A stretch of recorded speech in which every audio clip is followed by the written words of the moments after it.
Assalamualaikum warahmatullahi wabarakatuh. Alhamdulillahilladzi arsala rasulahu bil huda wa dinil haqq liyudhhirahu 'alad dini kullihi walau karihal kafirun. Asyhadu an la ilaha illallah wa asyhadu anna Muhammadan abduhu wa rasuluhu la nabiyya ba'd. Allahumma shalli wa sallim wa barik 'ala Muhammadin wa 'ala alihi wa sahbihi ajma'in. Ayyuhan nas ittaqullaha haitsu ma kuntum wa atbi'us sayyi'atal hasanata tamhuha sadaqallahu wa sadaqar rasul karim. Alhamdulillahirabbil alamin. Jamaah taqwa astagfirullah. Mari kita lanjutkan lagi masih di surat Yasin. Kita sudah sampaikan kemarin ada perumpamaan bagi satu kampung, satu negeri yang diutus para rasul. Ada 2 bahkan hingga 3. Dan mereka mendustakannya, mereka menganggap para rasul tersebut berdusta, berbohong.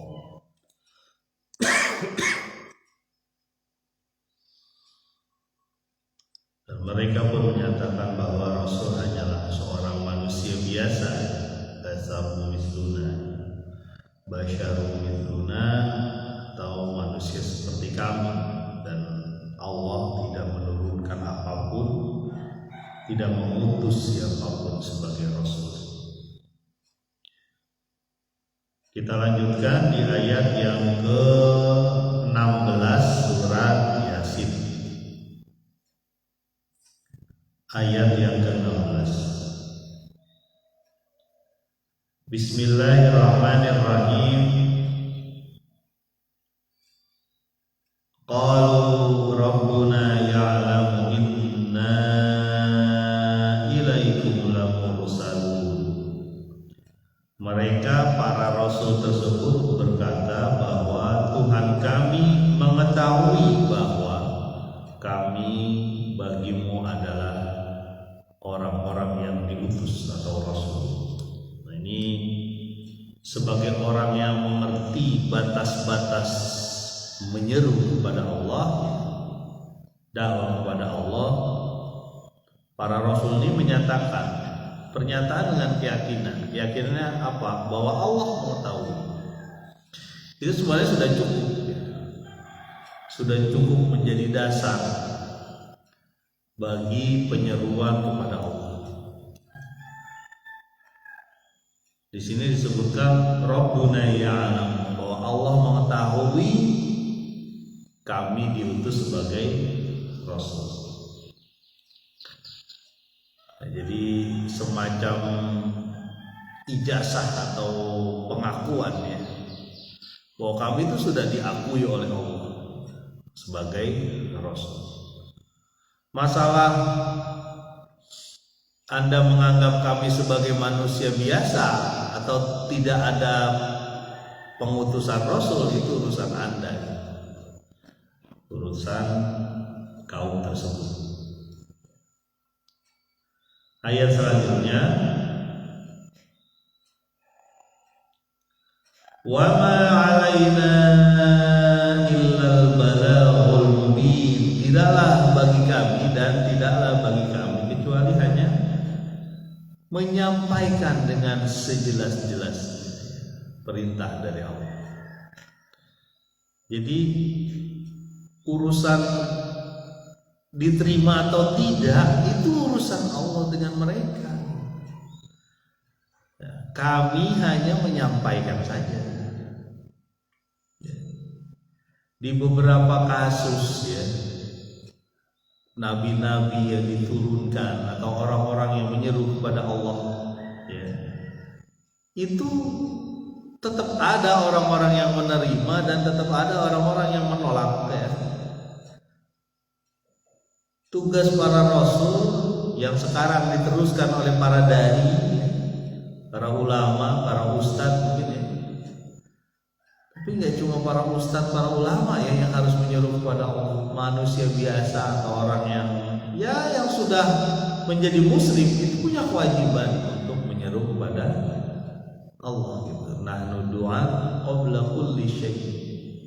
Kita ini dai, kita ini muslim, kita ini penyeru kepada Allah sebelum segalanya. Ya, karena ada kewajiban untuk watawasau bil haq. Ya. Saling nasihat dalam kebenaran. Berarti semua muslim punya kewajiban. Ya. Wa ma 'alaina illal balaghul mubin. Kami rasul, tugas kami hanya menyampaikan saja perintah dengan jelas. Ya. Perintah dan larangan berarti ya. Amarnya ada, nahinya ada. Ya. Biasa disebut amar ma'ruf nahi munkar. Perintah untuk mengerjakan yang ma'ruf, karena yang namanya perintah Allah ma'ruf, baik. Ya. Setiap perintah Allah itu baik, karena Allah mengetahui betul sifat ciri manusia. Perintah Allah menikah baik, melarang Allah melarang zina gitu. Perintahnya adalah menikah, karena menikah menjamin apa? Menjamin ketenangan, menjamin keteraturan keturunan, dia anak siapa dan sebagainya jelas. Sementara zina tidak menjamin ketenangan atau membuat ketidaktentraman, nggak jelas keturunannya siapa. Perintah Allah jual beli, ya itu baik. Dan larangan Allah riba, ya, itu buruk. Gitu. Bahkan perintah Allah berpuasa itu baik. Ya, siapa ya, Profesor Hembing kalau nggak salah tuh ya, Dokter Hembing tuh ada tuh bukunya tuh khusus tuh tentang puasa dan kesehatan. Ternyata baik puasa itu. Orang berpikir puasa itu menyiksa diri ya. Ya, makanan ada di depan mata nggak boleh dimakan. Tapi ternyata baik. Buat detox, pembersihan dan sebagainya banyak lah ya. Perintah Allah sedekah, perintah Allah zakat itu baik. Larangan Allah pelit. Ya. Kenapa? Salah satu diantaranya adalah zakat itu menumbuhkan harta. Bahkan menumbuhkan harta ya zakat. Iyalah, gimana nggak menumbuhkan harta? Orang jadi ada rasa, wah masya Allah nih orang mau bersedekah, mau apa, berarti orang ini baik, kita percaya. Udah bisnisnya kita kasih ke dia gitu aja kira-kira ini. Ya. Terus apa? Membuat hati kita lebih lembut, sadar banyak orang yang lebih buruk, lebih sulit dibanding kita. Ya. Jadi perintah Allah berzakat itu baik, sementara larangan Allah untuk pelit, ya, memang pelit itu merusak, gitu. Ya. Korun lah itu contohnya ya, min ilmin indi, jangan salah ini saya harta dari ilmu saya dapat. Ya. Perintah Allah menyebarkan ilmu itu baik, ya. Sementara Allah melarang menyembunyikan ilmu. Ya. Perintah Allah berukhuwah, ya, bersatu dengan saudara sesama muslim itu baik. Allah melarang perpecahan, tafarruq. Ya. Kenapa? Karena perpecahan itu akan melemahkan umat. Sementara ukhuwah yang dibuktikan dengan silaturahim, yang dibuktikan dengan saling memaafkan, ya, yang dibuktikan dengan saling ta'awun, tolong menolong, itu baik. Ya. Jadi kembali lagi ke ayat ini, bahwa balaghul mubin, aku hanya menyampaikan perintah Allah dengan jelas. Urusan ente terima atau enggak itu urusan ente sama Allah. Urusan Anda. Makanya jangan aneh ya. Ada nabi yang berdakwah 900-an tahun. Ya. Bahkan ada nabi yang dikejar-kejar, bahkan dibunuh. Ya. Ya. Apa ya, dipersekusi atau apalah namanya, dilarang, dihalang-halangi, ya, ditimpukin. Ya. Jadi itu pun terjadi terus ke warasatul anbiyanya, para ulama, ada yang dipenjara, ada yang dibuang, ada yang mungkin dibakar buku-bukunya, ada yang berusaha dijauhkan dari masyarakat. Jangan deketin orang itu bakal merusak kita.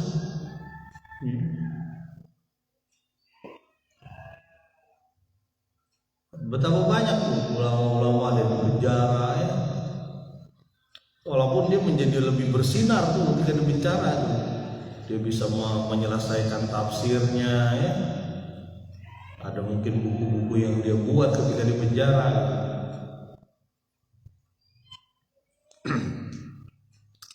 Ayat selanjutnya, ayat yang ke-18, surat Yasin. Mudah-mudahan nih kalau kita menyimak bersama, ya, ketika kita membaca surat Yasin ada makna yang ditangkap di situ. Ya. Ada makna yang ditangkap sehingga bisa kita pakai sebagai amal. Kita, ya, bukan cuma teman-teman, saya juga gitu. Jamaah Kampung Taqwa Asdaq Rahimahullah dan teman-teman yang mendengarkan siaran ini, ya. Baik di Kampung Aspak, Kampung Gunung Metik Wetan, ya, RT 5, RT 6 atau RT 5 RW 4 di Banteng, ya, masalah 3 kampung, ya, mudah-mudahan bisa mendengar. Kalau nggak bisa mendengar, ya pakai Facebook aja, ya, kita live streaming, ya. Nggak ada Facebooknya Pak, ya udah nanti di YouTube lah, ya, kita bisa lihat. Walaupun saya kadang-kadang ngupload YouTube-nya agak lama, baru bulan apa tuh.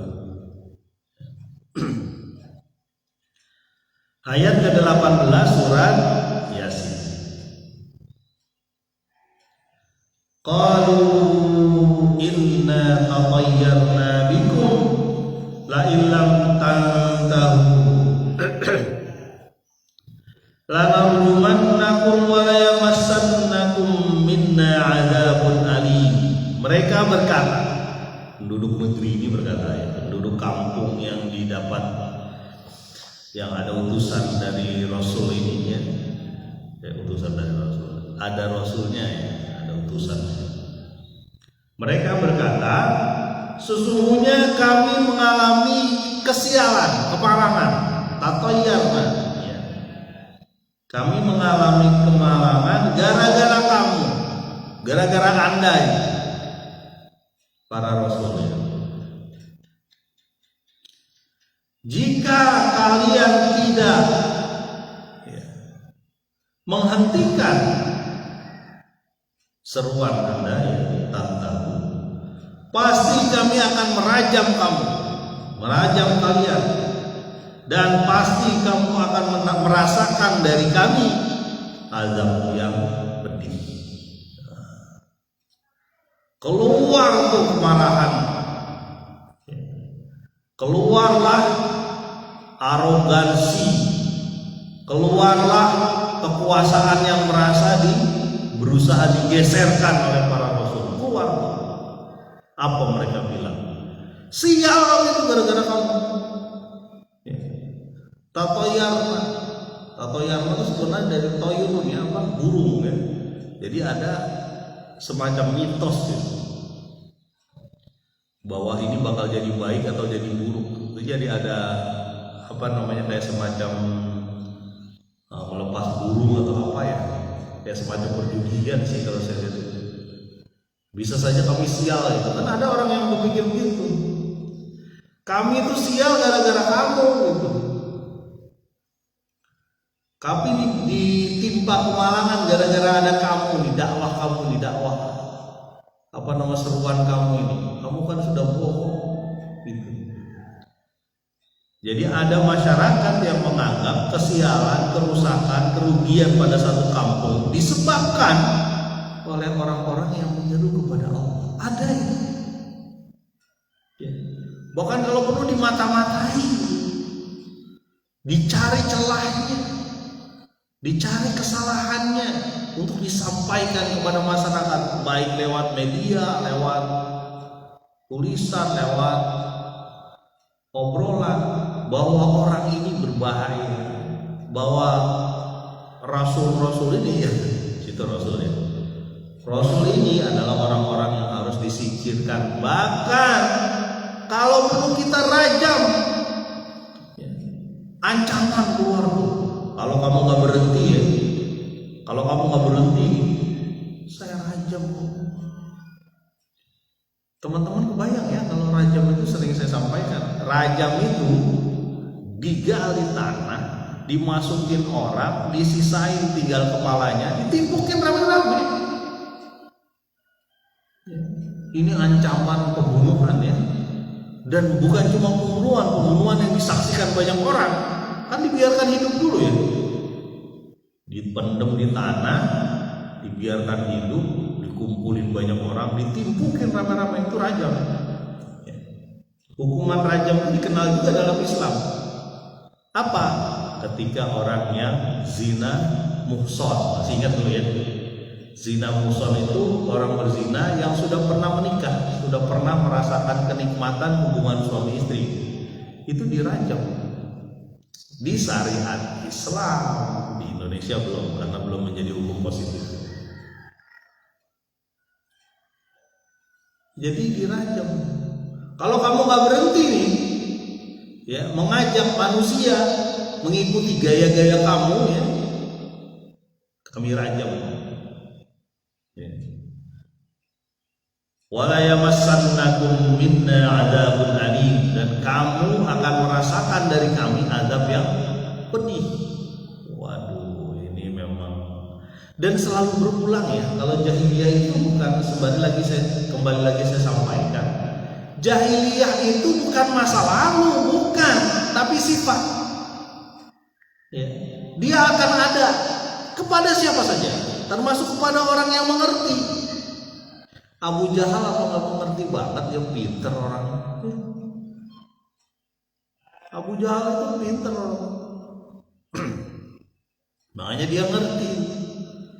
Tapi itulah jahiliyah. Pak, zaman sekarang ada nggak jahiliyah? Ada. Orang-orang yang tidak mau memakai cara-caranya Allah itu jahiliyah, gitu aja gampangnya. Ya. Orang yang tidak mau pakai caranya Allah itu jahiliyah. Orang yang menghalangi orang dari jalan Allah, menyeru kepada Allah, itu jahiliyah. Ya. Berarti ada sifat-sifat itu dalam diri kita, ada. Ya. Bahkan untuk orang-orang yang berilmu sekalipun ada sifat jahiliyah. Kan banyak juga orang-orang yang berilmu ya, orang-orang yang pejabat, mungkinnya di pejabat juga banyak juga yang berilmu, tapi ketangkap juga tuh korupsi. Ya, bahkan ada beberapa ulama mungkin ya di ukuran pejabat itu ketangkap juga ya. Ada yang korupsi, ada yang macam-macam. Kalau korupsi itu kan gak yakin bahwa rezeki itu dari Allah, tidak yakin bahwa Allah itu memberi rezeki. Makanya dia ngambil hak orang lain. Gitu. Kalau kita yakin Allah memberi rizki kepada kita, bahwa rizki kita sudah diatur oleh Allah Subhanahu Wa Taala, nggak mungkin mengambil hak orang lain, tidak mungkin. Bahkan sangat berhati-hati, sangat berhati-hati. Ya. Kalau perlu ditanya dulu, ini saya ngambil barang orang, ini halal apa haram nih? Jangan-jangan haram, bahaya. Ya. Atau kita memberikan sesuatu, memberikan uangnya, hati-hati tuh, menerima dan memberikan uang itu harus jelas. Menerima uang halal atau haram, memberikan uang ini jelas gak nih? Jangan-jangan saya memberikan uang ke jalan mudarat, jalan yang gak benar. Ya. Jadi uang itu nanti bakal jadi penyesalan kita. Ya. Benar kan? Amwalukum wa auladukum fitnah.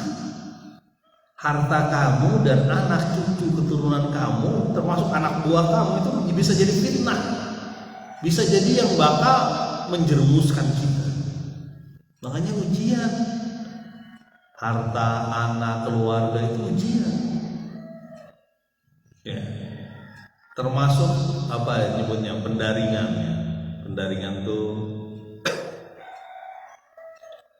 loka apa ya, loka bisnis ya, usaha dia itu bisa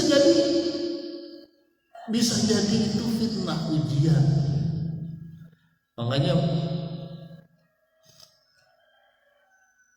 apa, karena waro kehati-hatian orang-orang yang berilmu tuh ya, ulama-ulama, emang yang takut pada Allah itu ulama, orang-orang yang berilmu dengan baik ya. Kalau dia tahu ada rizki dia ataupun harta dia karena dari harta yang haram, dia akan keluarkan, dia balikin lagi kalau perlu ya. Dia pernah mengambil barang orang lain ya, benda orang lain atau bisnis orang lain yang diambil dengan cara yang tidak benar, dia balikin, dia kembalikan, daripada dia jadi masalah di akhirat ya. Daripada jadi masalah di akhirat udah gak ada lagi yang bela ya. Wa ummihi wa abi, gak ada bapak, gak ada ibu. Wa sahibatihi, gak ada apa, sahib, teman udah gak ada lagi, teman gak ada. Waman fil ardi jami'an, kalau bisa diganti dengan bumi ini supaya menembus dia ketika di akhirat. Tumayunji, lalu ditambah lagi, nggak bisa. Kalau udah di akhirat mah udah selesai masalah ya. Udah nggak ada lagi kesempatan bagi kita untuk mendapatkan ganjaran, nggak bisa. Akhirat itu sudah selesai ya. Ya mudah-mudahan kita tidak menjadi kaum seperti ini ya, kaum yang menolak Rasul, bahkan mengancam Rasul ya, menghalangi Rasul, menghalangi orang-orang yang menyeru kepada Allah, menghalangi Al-Quran sampai, ya kan begitu ya. Ada orang-orang yang menghalangi Al-Quran sampai ke masyarakat, ada. Kenapa? Ya, karena mungkin mereka beranggapan bahwa kalau Al-Quran sampai ke masyarakat, wah kacau ini kedudukan gitu ya, kacau kedudukan. Makanya zaman Rasul itu mereka juga mengikuti Al-Quran ya, bahkan mendengarkan Al-Quran para orang-orang petinggi Quraisy. Cuma karena gengsi dia, bahaya kalau orang-orang tahu kita juga mendengarkan Al-Quran, level saya bisa jatuh gitu. Level dia bisa jatuh gitu. Itu dia aja dengerin Al-Quran gitu. Ya. Itulah yang dilakukan oleh tokoh-tokoh Quraisy. Mudah-mudahan bermanfaat. Subhanakallahumma wa bihamdika, asyhadu alla ilaha illa anta, astaghfiruka